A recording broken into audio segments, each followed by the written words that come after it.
Perioden fra 1. til 2. verdenskrig var præget af skarpe kulturelle modsætninger og brydninger.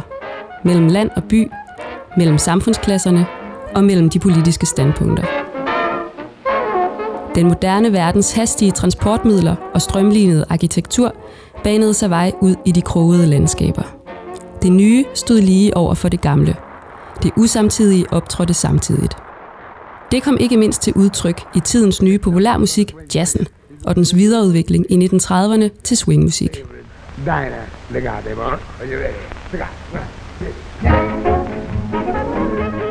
Jazzen kom til Danmark fra det store Amerika.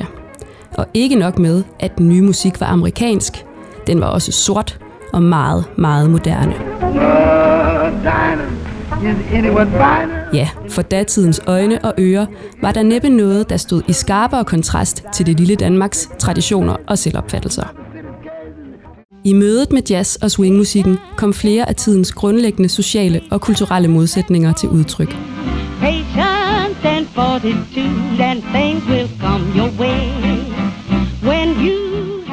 Ikke mindst når det galt kvinders rolle i samfundet og opfattelserne af andre folkeslag.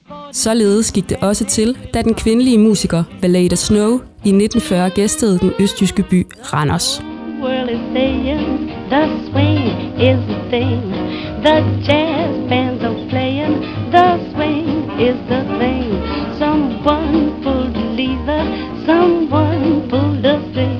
Now we've got the fever to swing, swing, swing. The trumpets are blowing.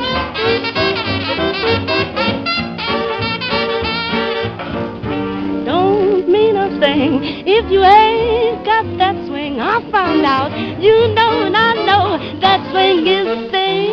Vi er taget til Randers, til det der i 1930'erne og 40'erne var en populær danserestaurant ved navn Nørreris.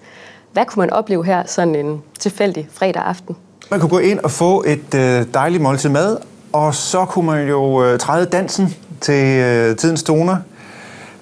Og det var jo meget ofte pære danske musikere, der stod her så og underholdt publikum. Men lydene var meget ofte amerikanske.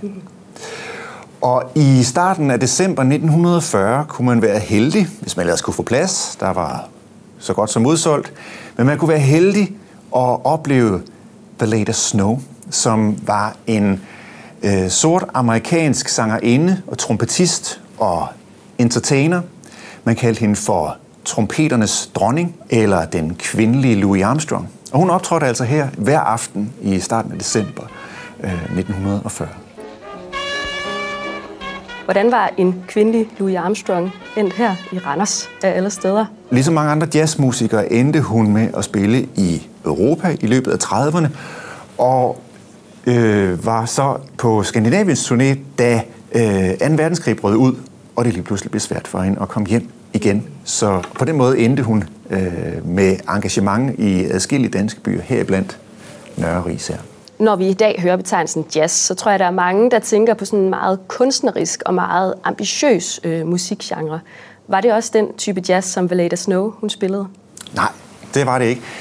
Nej, mellemkrigstidens jazz var populær. Det var dansemusik. Det var tidens popmusik. Den var hurtig, rytmisk. Den var improviseret. Den var ung. Altså, den havde et ungt publikum. Og så var den spændende og eksotisk, fordi den både var de sortes musik, og så var den amerikansk musik, og dermed var den også meget, meget moderne. Jo, den store verden var kommet til Randers, og restaurantgæsterne i Randers tog godt imod den. Randers Dagblad skrev, at Valeda med det vulkanagtige temperament og sprudlende humør blev mødt af bifaldsorkaner som aldrig før. Selvom det så var populær musik, så forestiller jeg mig alligevel ikke, at det var sådan hverdagskost, at sorte kvindelige musikere fra USA spillede her i Randers. Hvordan reagerede randrusianerne og også sådan den bredere offentlighed på det her amerikanske fænomen? De var grundlæggende meget begejstrede og også benovet, fordi det var jo den store verden, der kom til Randers.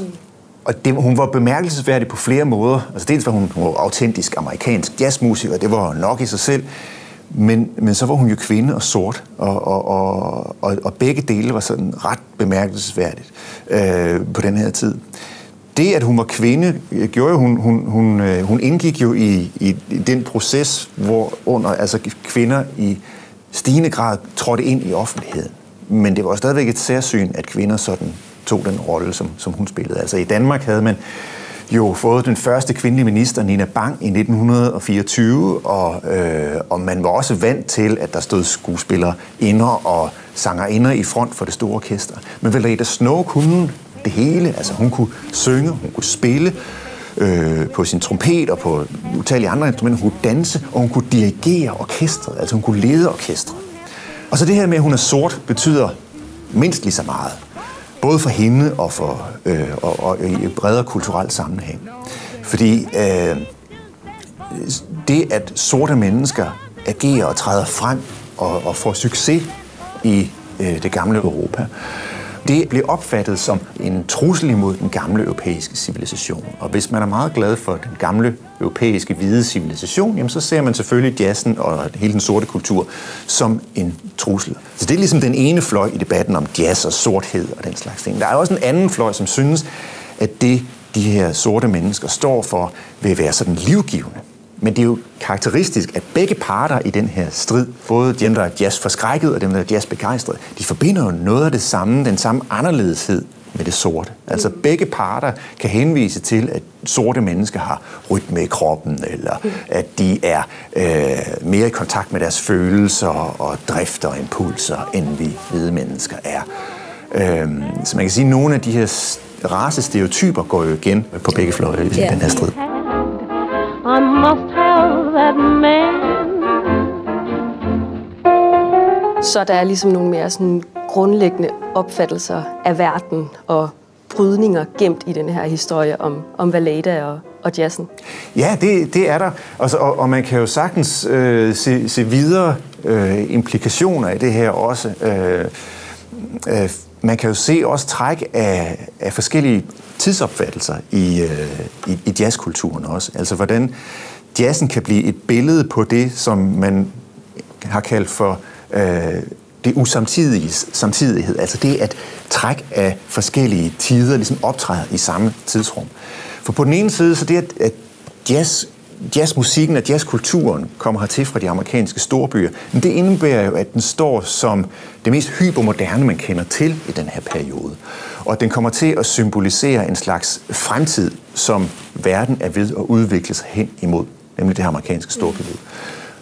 På den anden side, så betegner jazzen, og det kan den gøre i samme åndedrag for de her europæiske iagttagere, det afrikanske. Fordi det er den sorte amerikanske musik, så den symboliserer de her menneskers afrikanske oprindelse, og dermed også en primitivitet, som man i den europæiske civilisation mener, man for længst har lagt bag sig. Altså en meget fjern fortid. Så jazzen er på en og samme tid et tegn på fjern fremtid og fjern fortid. Og det er jo med til at gøre den fascinerende og eksotisk, men også med til at gøre den farlig. Nu siger du jo selv, at Vallada, hun spiller her i Randers efter krigens udbrud, og faktisk også, altså 2. verdenskrigs udbrud, og faktisk også efter den tyske besættelse af Danmark. Nazisterne slår mig ellers ikke som sådan de oplagte jazzfans. Nej, altså det var de bestemt heller ikke. De betragtede ideologisk set jazzen, og det var det, der stod i deres sådan propaganda. Der var jazzen en slags forræderisk alliance imellem den primitive neger og den lumske jøde, om ligesom at nedbryde den gode ariske kultur. Men på den anden side, så var jazz- og swingmusikken jo også tidens popmusik, og det var så populært, at nazisterne kunne heller ikke helt bare slå det ned med bøllebank og tæv. Altså, de var nødt til også at være pragmatiske. I hvert fald til en vis grænse. I love you all so much, my sweetheart. Hen imod slutningen af besættelsen, altså der er modsætningsforholdet mellem danskerne og besættelsesmagten, træder tydeligere frem, og modstandsbevægelsen begynder at lave sabotageaktioner osv., det hele spidser meget mere til. Jamen så begynder besættelsesmagten og deres danske håndlanger jo så også at lave sådan nogle hævnsabotager imod nogle af de mest populære steder og forlystelsessteder, og ikke mindst der, hvor man har kunne lytte til og danse til jazzmusik. Og stedet her blev brandbombet hele 2 gange i slutningen af 44 og starten af 45. Efter den anden brand lå stedet sig hen som en ruin. Så i virkeligheden, så det sted, vi sidder i, er en rekonstruktion, en genopførelse fra lige efter besættelsens ophør. Også Miss Valeda fik efterhånden krigens trængsler at mærke. Hun kunne ikke få fornyet sin arbejdstilladelse, men på grund af krigen kunne hun heller ikke rejse hjem til USA.